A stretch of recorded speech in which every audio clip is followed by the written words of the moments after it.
Hello dear students, very good morning to all of you. I welcome you all on the Rankers NEET platform with the very important topic of the chapter, that is the genetic disorder. So इस topic से हर साल NEET exam में fix है 2 to 3 questions.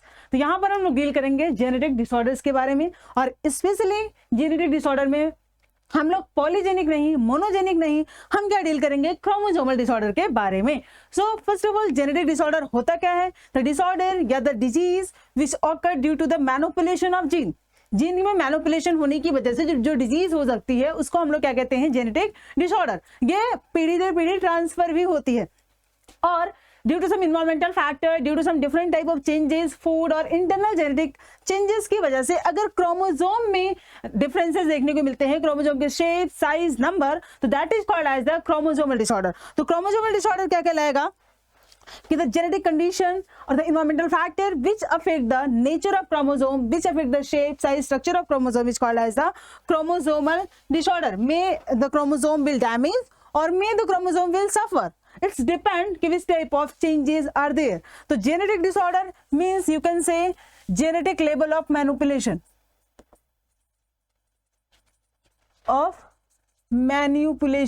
ये manipulation अगर मैं disorder बोल रही हूं तो it will be harmful for us. अगर ये डिसऑर्डर है तो sometimes the manipulation will be good for our health, but here we are talking about the disorder, so it is not good for our health, it is not good for our generation after generation, it is not good for our inheritance, it is always harmful. That's why this is called as the disorder.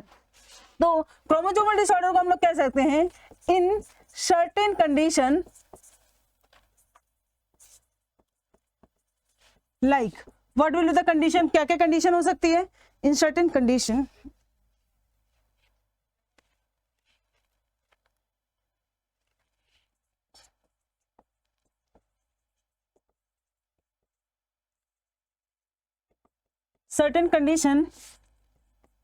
like environmental factor,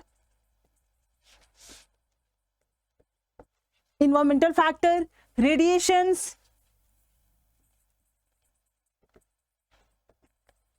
food and internal factors or internal genetic condition may chromosome damage or affect. This condition is called as a chromosomal disorder. और ये chromosomal disorder आपका दो तरीके का हो सकता है, either the changes occur in the shape और साइज ऑफ द क्रोमोसोम और the changes occur in the numbers of the chromosome. अगर चेंजेस शेप साइज में डिफरेंशिएट होता है, that is called as the structural chromosomal abnormalities. इस abnormality को आप क्या नाम दोगे? Structural chromosomal abnormalities. For example deletion of chromosome, deletion of nucleotides in the chromosome. Next, duplication of, inversion, translocation. इस वजह से क्या होगा, क्रोमोसोम का जो शेप है, जो साइज है, अल्टर्ड होगा, आइदर ये बड़ा या फिर छोटा हो सकता है। इसलिए इस टाइप के क्रोमोसोमल डिसऑर्डर को हम लोग नाम देते हैं स्ट्रक्चरल क्रोमोसोमल एबनॉर्मलिटीज, और इसको कहते हैं एब्रेशन, और this is called as the abrasion.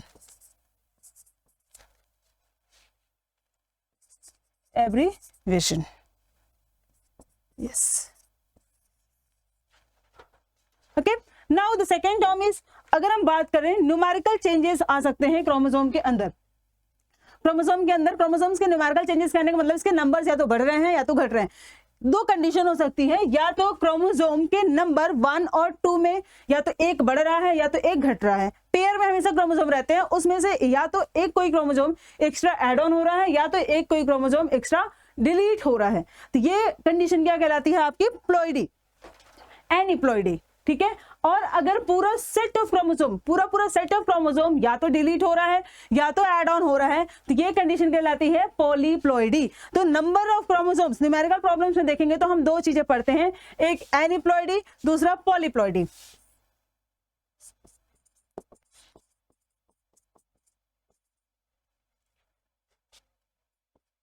एनिप्लॉइडी and second one is your polyploidy.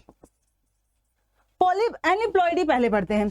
एनिप्लॉइडी में आइदर वन क्रोमोसोम, ठीक है, वन क्रोमोसोम या तो ऐड होगा या वन क्रोमोसोम या तो डिलीट होगा, एक ही इधर उधर होगा, दो नहीं हो सकता, दो होगा तो ऑलरेडी पेयर में रहेगा, ठीक है। तीन होगा तो दो पेयर में जाएंगे, एक आपके पास एक्स्ट्रा बच जाएगा तो ही एक्स्ट्रा एड ऑन हुआ। तो क्रोमोसोम हमेशा पेयर में होने चाहिए और पेयर के अलावा अगर एक बढ़ रहा है या एक घट रहा है, ठीक है, तो ये कंडीशन क्या कहलाती है आपकी, एनिप्लॉइडी। एनिप्लॉइडी जरा देखते हैं कितने टाइप्स के होते हैं, दो तरीके के होते हैं। पहला ट्राइजोमी, नहीं पहले मोनोजोमी देखते हैं, पहला देखते हैं हम लोग मोनोजोमी। मोनोजोमी यानी कि एक क्रोमोसोम बढ़ रहा है। मोनोजोमी मतलब कि लास्ट में आपके पास एक क्रोमोसोम है, बेसिकली ये डिलीट हो रही है कंडीशन है, एक क्रोमोसोम क्या हो रहे हैं, माइनस हो रहे हैं, तो ये कंडीशन कहलाती है आपकी मोनोजोमी। तो यहां लिखते हैं हम लोग वन पेयर नहीं, one chromosome from the pair, one chromosome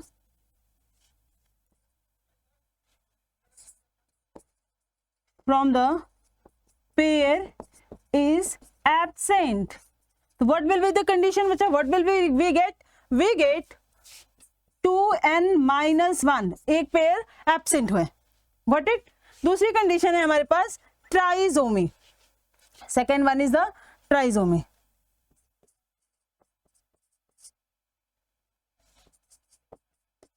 one chromosome from the pair is added, ये कंडीशन क्या कहलाती है, ट्राइजोमी। यहां पर आपको देखने को मिलेगा 2n plus 1, 2n plus 1 कैसे लिख दिया, 2n plus 1, ये कंडीशन देखने को मिलेगी ट्राइजोमी, जो डाउन सिंड्रोम और क्लाइनफेल्टर सिंड्रोम में देखते हो, और मोनोजोमी किस में देखते हो, टर्नर सिंड्रोम में। For example monosomy you will observe in monosomy you will observe in Turner syndrome,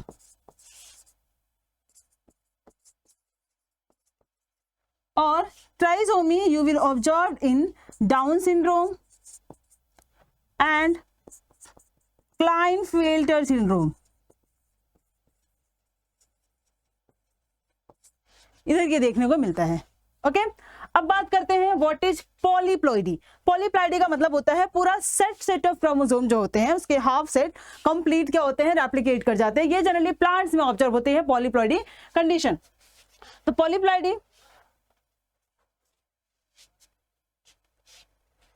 polyploidy यानी कि entire set of chromosome is when entire set of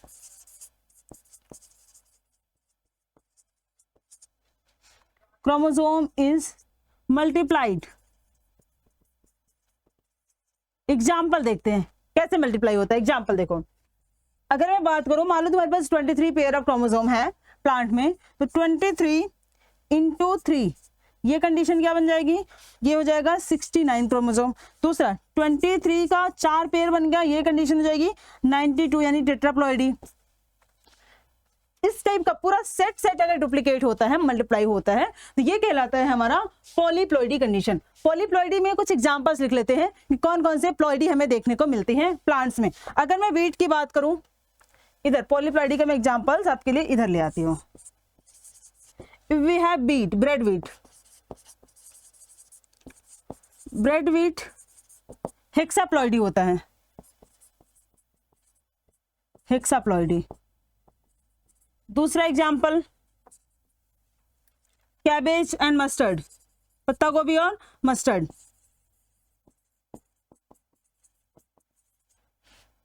mustard TARD have टेट्राप्लॉइडी।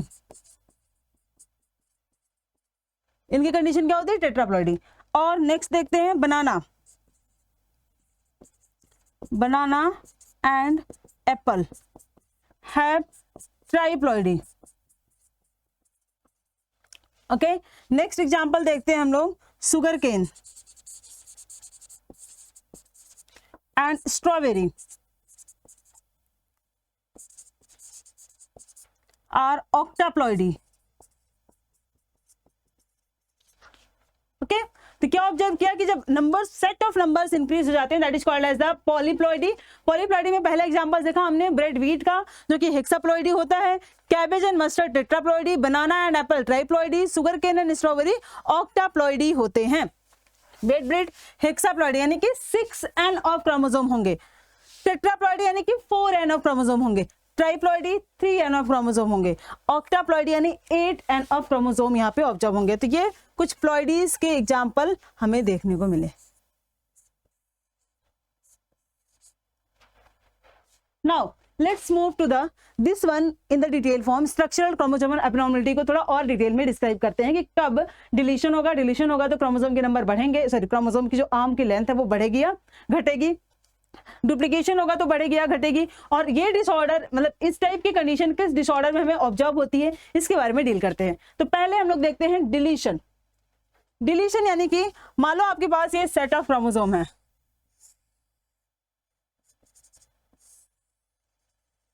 This one is the chromosome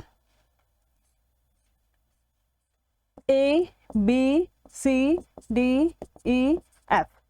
इसमें आपको deletion कराना है. जब deletion कराओगे तो मान लो आपने ये जो B वाला पोर्शन है इसको डिलीट कर दिया. B वाले को थोड़ा मैं हाईलाइट कर देती हूँ वाइट कलर से, वाइट से, और इसको पिंक से लिख देती हूँ यहाँ पे B.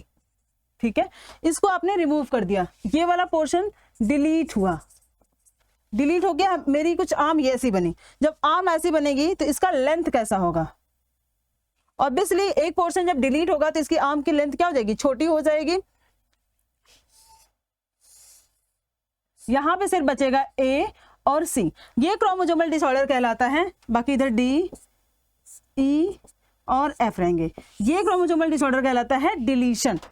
इससे हमें क्या देखने को मिल रहा है, क्या हमें ऑब्जर्व हो रहा है कि the length of chromosome is decrease, यानी कि शॉर्टनिंग ऑफ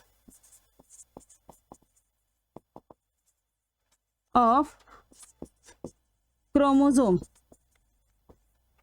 ओके, अब इससे रिलेटेड एक डिजीज का नाम लिखते हैं कि ये चीज हमें किसमें देखने को मिलती है. एक डिजीज है retinoblastoma. Retinoblastoma I related disease होती है. एग्जाम्पल किसमें देखने को मिलता है, डिजीज का नाम है retinoblastoma. Deletion on chromosome number 17 observe होती है. Deletion on chromosome 13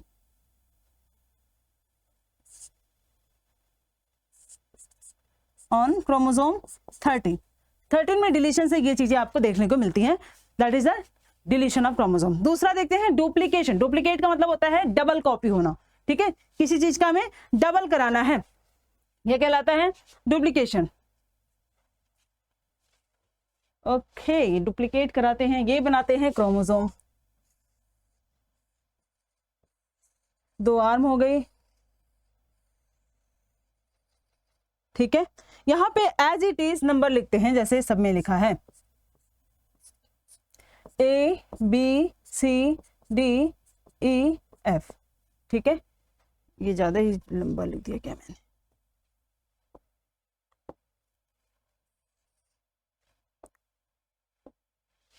A B C D E F. E को किसी और कलर से कर देती हूँ, इस कलर से E हो गया. ओके, नाउ ऐसे ही इधर भी होगा A B C D और F. E का क्या होता है डुप्लीकेशन. E का डुप्लीकेशन हो जाएगा तो E आपको 2 बार दिखेगा, एक यहां पर E और एक यहां पे. इसका डुप्लीकेशन हुआ. यहां पे B का क्या हुआ है, डिलीशन हो गया है. यहां पर E का क्या हो रहा है, डुप्लीकेशन हो रहा है. यानी कि E वाला एक पोर्शन है, बेसिकली ये जीन है, ये जीन क्या कर रही है, डुप्लीकेट कर जा रही है.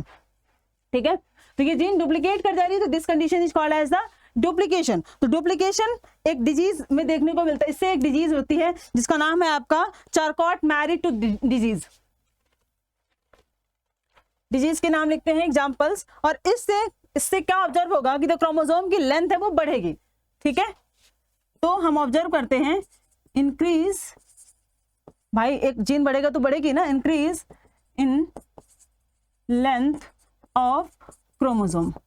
एग्जाम्पल, डिजीज का नाम क्या हो जाएगा, कौन सी डिजीज होती है ये, चारकॉट मैरी टूथ डिजीज। और this one is because of the duplication in chromosome 17। Chromosome 17 में डुप्लीकेशन की वजह से ये ऑब्जर्व होता है। ओके, तो ये वो कंडीशन क्या हो गई, डुप्लीकेशन। देखो ई जो है वो डुप्लीकेट किया, यहाँ पे डिलीशन, बी जो है वो क्या हुआ, डिलीट हो गया।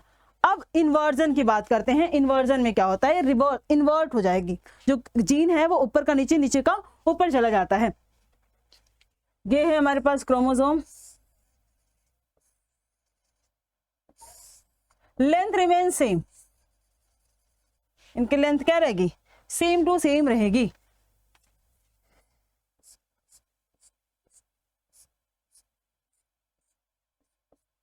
चलो भाई लेबल कर लेते हैं, ये ए हो गया, B C D E F बना देती हूँ, ये ए हो गया, B C D E F बना देती हूँ, ठीक है। बाकी ये दो वाले दूसरे कलर से कर लेती हूँ क्योंकि इन्वर्जन हमें दिखाना है।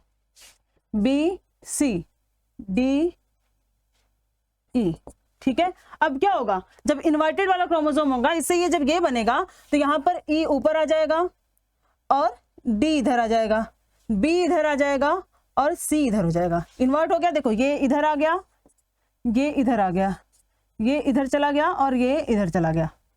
तो ये कंडीशन क्या कहलाती है, आपका इन्वर्जन, इन्वर्जन ऑफ क्रोमोसोम। इसमें जो डिजीज होती है ये भी क्रोमोसोम नंबर 17 में, और इन्वर्जन पूरा 180 डिग्री होता है। तो length remain same, in this condition the length of chromosome remain same, ठीक है। डिजीज का नाम लिखते हैं, एग्जाम्पल क्या लिखेंगे, RCAD disease, RCAD syndrome, basically disease नहीं, सिंड्रोम। और ये भी इन्वर्जन ऑफ क्रोमोसोम नंबर 17 की वजह से ये डिजीज होती है, इन्वर्जन ऑफ क्रोमोसोम नंबर 70। और जो इन्वर्जन होता है ना पूरा 180 डिग्री का होता है, पूरा जो इन्वर्जन होता है कंप्लीट, देखो ये इधर से इधर पूरा रोटेट करता है ये, ओके, पूरा रोटेट करके ये 180 डिग्री का रोटेशन यहाँ देखने को मिलता है। इन्वर्जन के बाद नेक्स्ट मूव करते हैं ट्रांसलोकेशन। ट्रांसलोकेशन में व्हाट वी ऑब्जर्व कि एक पूरा पेयर ऑफ क्रोमोसोम से कुछ जो है न्यूक्लियोटाइड्स और दूसरे वाले पे चले जाएंगे, दूसरे वाले से पहले वाले पे आ जाएंगे, मतलब कि लोकेशन होगा, लोकेटिंग डिफरेंट जगह पे ये जाएंगे, that is called as a translocation.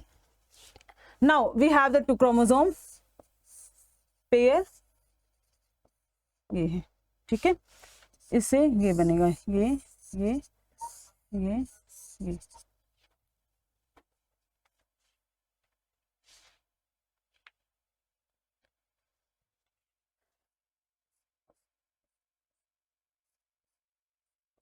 A B C D E F G H I J K L, ऐसा कुछ भी नंबर आप लिख सकते हो, तो जिनको रिप्रेजेंट कर रहा है। तो A B C D E F G H I J K L, ठीक है। दूसरा नाम लिखते हैं A B C, इधर C D E F। अब क्या होगा, यहां से ये जो 2 हैं K और L, ये वाले ये इधर आके ऐड हो जाएंगे, K L, ओके, ये इधर आके एक्स्ट्रा ऐड ऑन हो गए।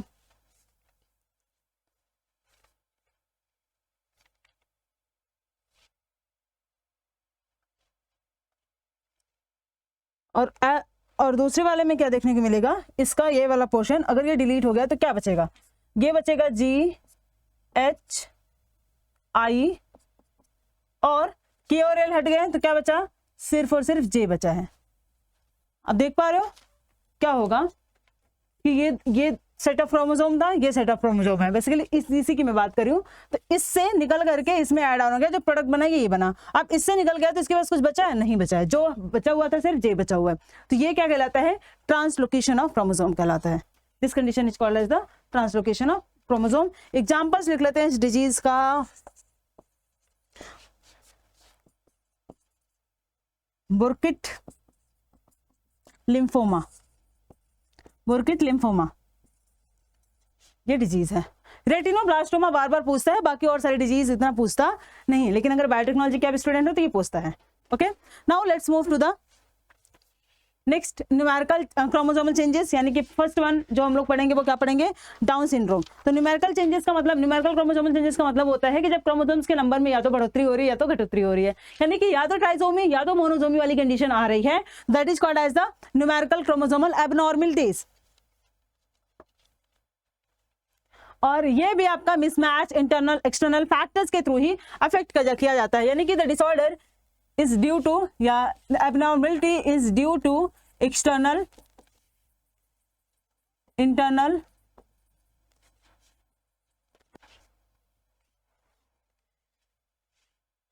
एक्सटर्नल और internal factors. Okay, now first इसमें हम लोग पढ़ेंगे डाउन सिंड्रोम। डाउन सिंड्रोम वाली कंडीशन क्या होती है, वैसे तो ये एक देखने को मिलता है 1 child in 800, 1 child in 800 live birth, 800 live birth, सारे जितने भी जिंदा बच्चे पैदा हो रहे हैं उसमें से 800 में से एक कंडीशन आपकी डाउन सिंड्रोम की मिल जाती है। ट्राइसोमी कहां देखने को मिलते हैं, ट्राइसोमी एट क्रोमोसोम नंबर 21, यानी कि ये ऑटोसोमल क्रोमोसोमल डिसऑर्डर है, ऑटोसोम वाले क्रोमोसोम पे ट्राइसोमी देखने को मिल रही है। अब कैरियोटाइपिंग इसकी क्या होगी, कैरियोटाइपिंग यानी कि क्रोमोसोम का डिस्ट्रीब्यूशन, क्रोमोसोम के टाइप्स किस टाइप के बनेंगे, तो क्रोमोसोम आपका 47 हो सकता है, XX या +21, इस तरीके से लिखते हैं। फीमेल में अगर XX है तो ये क्या कंडीशन है, किसकी है, फीमेल की है। मेल की देखते हैं 47 XY +21, ये कंडीशन देखने को मिलती है मेल में। तो ये वैसे तो ट्राइसोमी है, यानी कि एक क्रोमोसोम आपका ऐड हो रहा है, ए 1 नंबर, ठीक है, एक क्या हो रहा है, पेयर में से एक ऐड हो रहा है, पूरा पेयर नहीं ऐड हो रहा है, 1 ऐड हो रहा है इन 1 पेयर, तो ये कहलाती है आपकी डाउन सिंड्रोम। वैसे डाउन सिंड्रोम होने का मेजर चांसेस बताया जाता है, 85% चांसेस ये होता है कि if the mother is getting pregnant after age of 35 या एबव एज में जब प्रेगनेंसी कंसीव करती है मदर, तो उस केसेस में डाउन सिंड्रोम, बच्चों का डाउन सिंड्रोम होने के चांसेस क्या होते हैं, बहुत ज्यादा होता है। तो पॉसिबिलिटीज इसकी क्या बनती है, कैसे ये चांसेस बन जाते हैं, what is the possibility of birth of the this kind of children when mother is above 35 during pregnancy, मतलब कि ज्यादा एज में अगर प्रेगनेंसी को कंसीव करते हैं मदर, तो there will be a chances of getting Down syndrome child. Okay, दूसरी चीजें देखते हैं कि what is the symptoms of the Down syndrome. अगर कोई बच्चा डाउन सिंड्रोम है तो उसके क्या क्या सिम्टम्स देखने को मिलते हैं। सिम्टम्स क्या देखने को मिलता है, उसका फेस जो होता है फ्लैट होती है, उसकी नोज जो होती है वो फ्लैट होती है, मेंटली रिटार्ड चाइल्ड होता है, पाम की ग्रोथ बहुत ज्यादा नहीं होती, फ्लफी पाम्स होते हैं। चलो 1 बाय 1 सारे लिस्ट को, सारे सिम्टम्स को हम लोग नोट डाउन करते हैं। पहला symptoms, they have the flat face, flat face. दूसरा, सैलेंटिंग आई,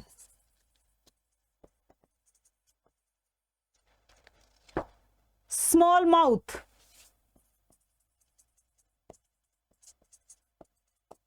ठीक है, protruding tongue,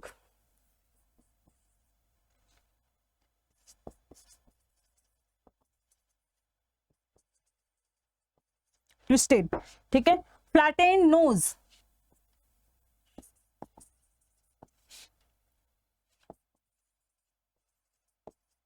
फ्लैटेन nose, short neck, short arm, arm and leg दोनों ही शॉर्ट होते हैं, short arm and leg, protruding tongue, ठीक है, फ्लफी पाम,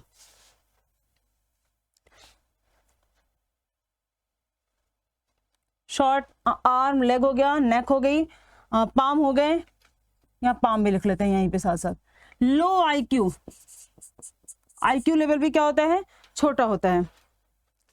अब इनके सेक्सुअल कैरेक्टर्स के बारे में देखते हैं। तो इनका जो गोनाड्स का डेवलपमेंट होता है, under development, under developed gonad,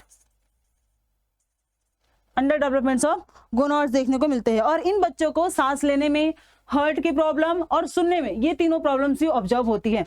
तो these childs are also facing problem, also facing problem in hearing, breathing and heart related issues। ये चीजें आपको सिम्टम्स देखने को मिलता है इन चाइल्ड का। अब इसकी बात करते हैं डायग्नोसिस एंड ट्रीटमेंट। क्या इसका ट्रीटमेंट पॉसिबल है? वैसे तो पॉसिबल नहीं है। Diagnosis and treatment,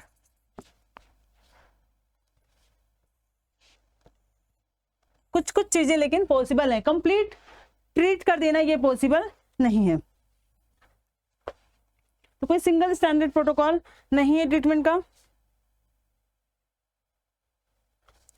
early stage में अगर पता चल जाता है तो स्पीच थेरेपी कराते हैं। Early stage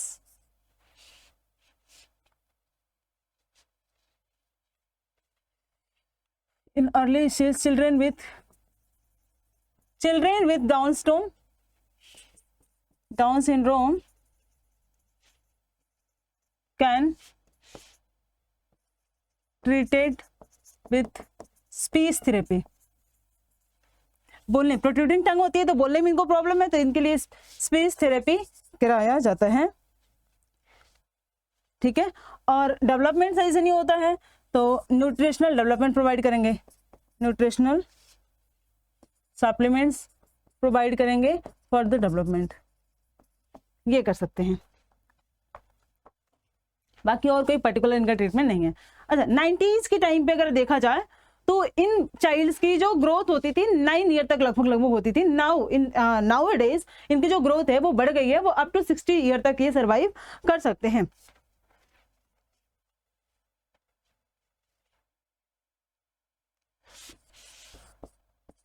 Until 90s, the Down syndrome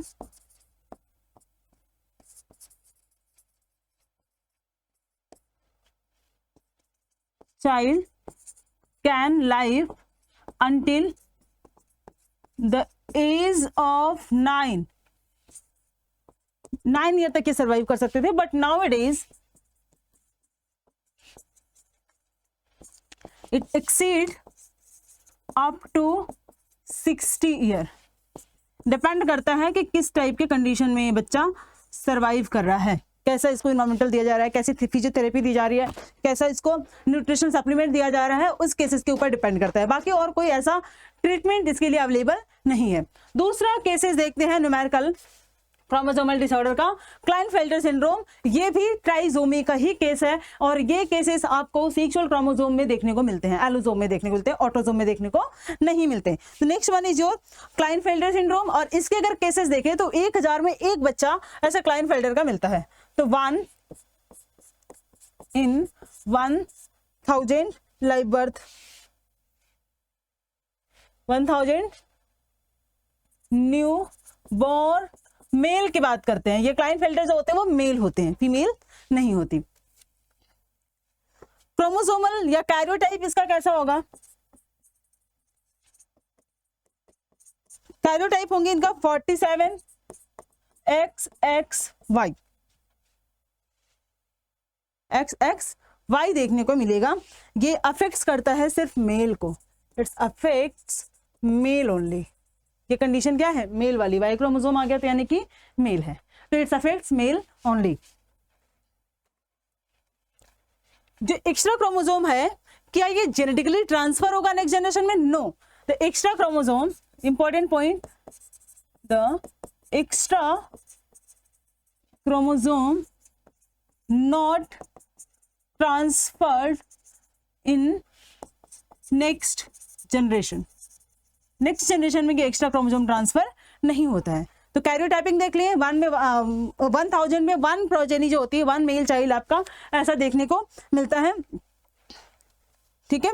और क्लाइनफेल्टर जो पैदा हुआ बच्चा है, इसका जरूरी नहीं कि क्लाइनफेल्टर फादर हो। क्यों? क्योंकि क्लाइनफेल्टर वाला जो क्रोमोसोम है वो तो नेक्स्ट जनरेशन में ट्रांसफर नहीं हो रहा है। तो ये एक तरीके का म्यूटेशनल डिसऑर्डर है, एक तरीके का जो डिवीजन के टाइम में कुछ प्रॉब्लम्स हो जा रही है, उसकी वजह से ये डिसऑर्डर जनरेट हो रहा है। तो ये कैसे हो रहा है? Miss pairing of homologous chromosome कह सकते हो।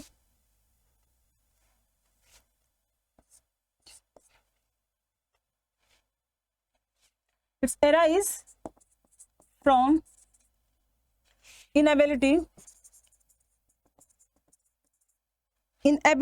of X chromosome to detached during the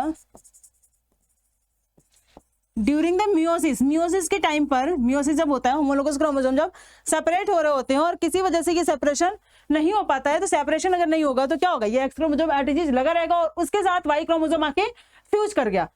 पेरेंथिक से सेपरेशन नहीं हुआ तो इसके पास क्या है, एक्स एक्स दोनों हुआ और एक वाई वाला स्पर्म आके फ्यूज कर गया, तो ये कंडीशन क्या बन जाएगी, एक्स एक्स वाई कंडीशन बन जाएगी। ऐसा ही कुछ देखने को मिलता है। तो ये जो डिसऑर्डर है मियोसिस में एरर होने की वजह से हो रहा है, ऐसा नहीं कि फादर है या मदर है या इस टाइप का है, जेनेटिकली ट्रांसफर्ड डिजीज ये नहीं है। सिम्टम्स क्या देखने को मिलेगा, चलो सिम्टम्स देखते हैं इस डिजीज के। यूजुअल हाइट से, एवरेज हाइट से इनकी हाइट जो होती है बहुत ही ज्यादा होती है, यानी कि कह सकते हो एबव एवरेज हाइट, और एज के कंपेयर में भी इनकी हाइट क्या होती है, ज्यादा होती है। तो पहला चीज देखते हैं, they are the above average height. इन बच्चों की हाइट एज के कंपेयर में, मतलब उनकी एज से वो ज्यादा बड़े होते हैं। बाकी बॉडी हेयर मुस्टैक वगैरह नहीं, मतलब नहीं की होती है। तो रिड्यूस्ड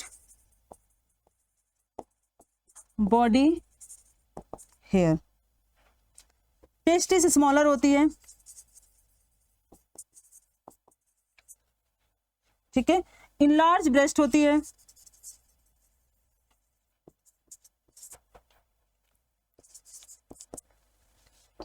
एंड कोरस वॉइस होती है।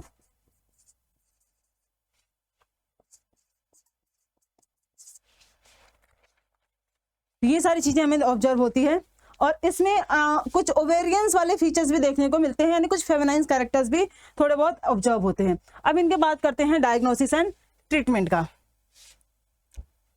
पहले इसको थोड़ा इधर कर देती हूँ।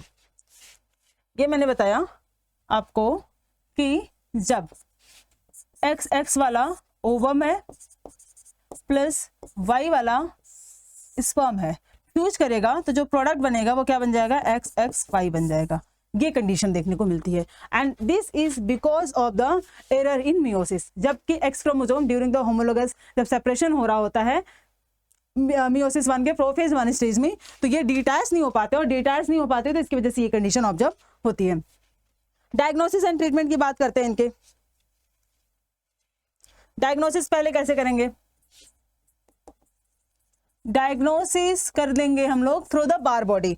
एक्स क्रोमोसोम जहां पेयर में पाए जाते हैं वहां पे बार बॉडी पाई जाती है। तो यहाँ पे एक एक्स क्रोमोसोम 2 है, वैसे तो मेल है तो मेल में बार बॉडी क्या होती है, एब्सेंट होती है, लेकिन यहाँ पेयर में क्रोमोसोम है तो बार बॉडी यहाँ पे क्या है, प्रेजेंट है। तो diagnosis through the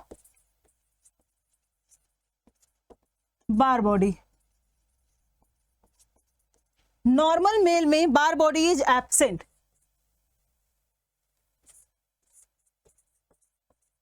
in normal male Barr body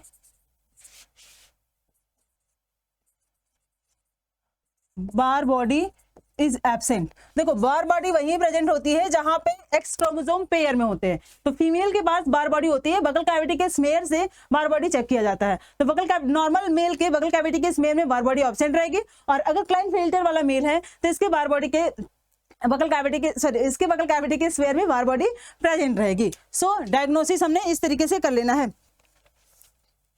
तो एक बार बॉडी प्रेजेंट होने का मतलब 1 पेयर ऑफ क्रोमोसोम प्रेजेंट है।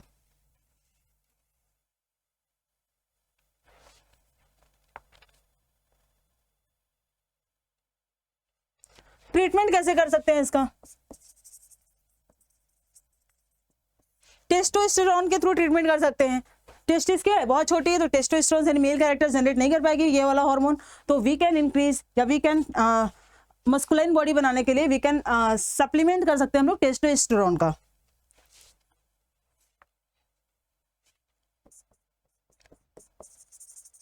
Treated with testosterone, testosterone hormone to look masculine. ठीक है, डिप्रेशन और एंजाइटी, एग्रेशन, ये इनके अंदर बहुत ज्यादा भरा होता है, तो ये ट्रीटमेंट ले सकते हैं, psychological treatment. This child can be psychologically treated या psychological therapy, psychological therapy to treat या to deal with, to treat for depression which leading the aggression।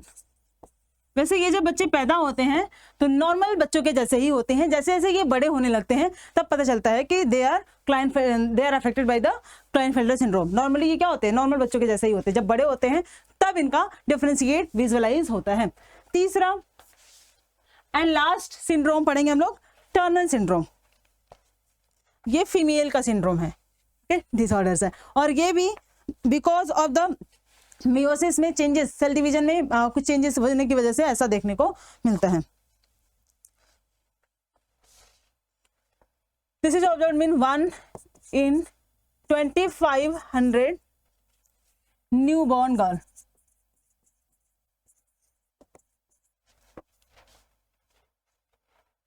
और ये एक्चुअली ऑब्जर्व तब होता है जैसे कभी कभी मदर्स का मिसगैरेज हो गया और उसके बावजूद भी बेबी कंसीव हो जाता है, in that case there will be chances of Turner syndrome. ठीक है, उस केसेस में ये चांसेस होते हैं। तो ये फ्रिक्वेंटली ऑब्जर्व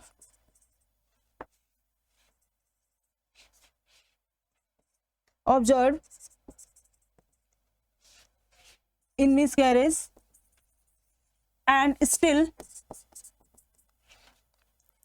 birth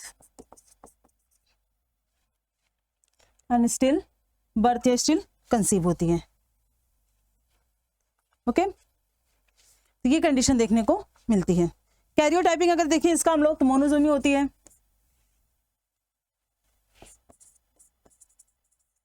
कैरियोटाइप क्या होगी, मोनोजोमी, यानी कि 45 और एक्स क्रोमोसोम, एक्स का पेयर नहीं होगा यहाँ पे। It arise due to missing of X chromosome from the pair. Pair X का होना चाहिए, लेकिन हमें क्या मिलेगा, एक्स क्रोमोसोम ही सिर्फ और सिर्फ मिलेगा।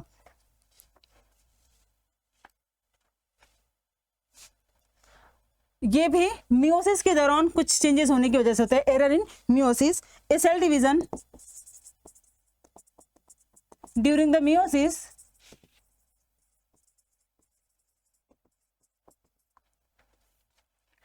of an ovum results with only one X chromosome. तो ये जब फ्यूज करेगा तो ये स्पर्म के साथ फ्यूज करेगा और वहां पे कुछ क्रोमोसोम है ही नहीं, तो सिर्फ और एक्स रह जाएगा। तो एक्स रह जाएगा तो ये कंडीशन क्या बन जाएगी आपकी, एक में एक्स आ जाएगा और एक में 2 एक्स आ जाएंगे। वैसे तो एक्चुअली मिसिंग नहीं होना चाहिए, मिसिंग जब हो जाएगा तो कंडीशन क्या कहलाती है, टर्नर सिंड्रोम की कहलाती है। और ये भी जेनेटिकली हेरिटेटेड नहीं है। तो मदर, यानी कि अगर टर्नर सिंड्रोम गर्ल है तो जरूरी नहीं कि उसका टर्नर सिंड्रोम दूसरी मदर भी रही होगी। It is not possible because कि mother with Turner syndrome can't pass the condition to next generation, ये पास नहीं कर सकती। सिम्टम्स देखते हैं इनके, क्या क्या देखते हैं, क्या क्या होता है।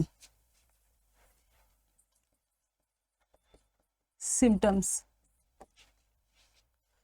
पहला सिम्टम्स देखते हैं हम लोग, शॉर्ट स्टेटस वेब्ड नेक। ये जो नेक होते हैं इनके, ये इस तरीके से ऐसे लूज स्किन और ये पूरा इधर से अटैच रहती है, इधर से वेब नेक पूरी फैली हुई, इसको कहते हैं हम लोग वेब नेक। स्मॉल ब्रेस्ट, हाइट लगभग इनकी 4 फीट से छोटी छोटी होती है, या कह सकते हो कि हाइट जो होगी below average height. Normal female की जो हाइट्स होती है इनसे इनकी हाइट क्या होगी, छोटी ही होती है। swollen hand and feet,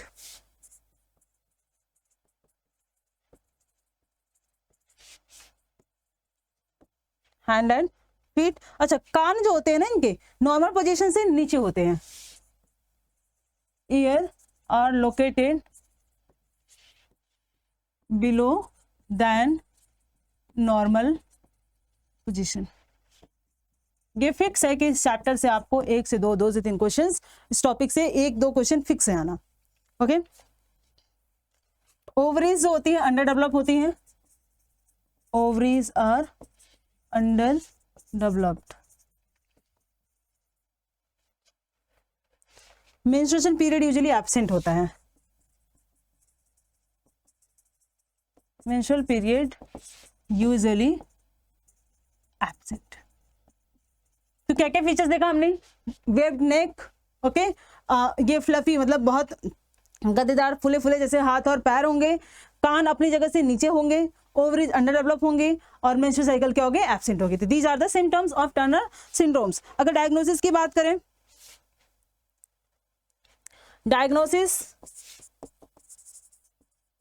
diagnosis amniotic fluid के थ्रू, एमनियोसिंथेसिस के थ्रू कर सकते हैं। Diagnosis by एमनियोसिंथेसिस।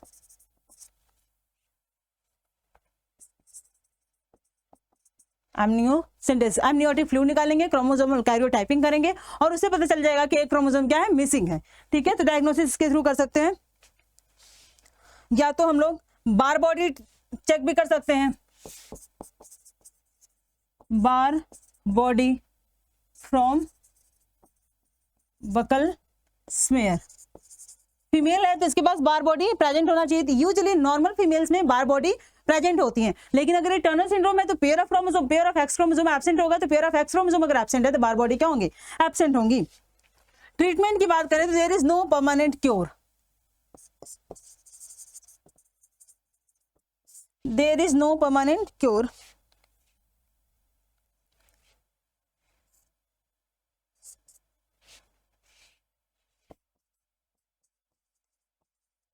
No permanent cure, इसका कोई परमानेंट क्योर नहीं है, बट हॉर्मोन्स को इंक्रीज करने के लिए,